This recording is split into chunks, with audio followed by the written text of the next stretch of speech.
বন্ধুরা, আপনার কি জানা আছে ২৬ জানুয়ারি দিনটি কেন আমাদের দেশের ইতিহাসে এত গুরুত্বপূর্ণ? কেন আমরা ১৫ আগস্ট থাকতেও এই দিনটিকে এত বড় করে পালন করি? নমস্কার বন্ধুরা, আমি মাধু আর আপনাদের সবাইকে ৭৭তম 77th প্রজাতন্ত্র দিবসের অনেক অনেক শুভেচ্ছা। আজকের ভিডিওতে আমরা জানব এই দিনটির পিছনে থাকা কিছু অজানা কথা।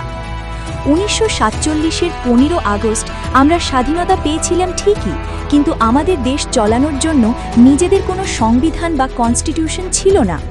Doctor B.R.. আম্বেদকরের নেতৃত্বে প্রায় ২ বছর ১১ মাস আর ১৮ দিন পরিশ্রমের পর তৈরি হলো বিশ্বের সবচেয়ে বড় লিখিত সংবিধান।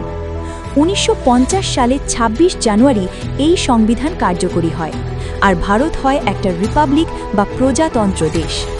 আজ ২০২৬ সালে দাঁড়িয়ে ভারত শুধু একটা গণতান্ত্রিক দেশই নয়, বরং বিশ্বের একটা শক্তিশালী অর্থনৈতিক শক্তি। চাঁদের যান থেকে শুরু করে ডিজিটাল ইন্ডিয়া, আমরা প্রতিটি ক্ষেত্রে এগিয়ে চলি।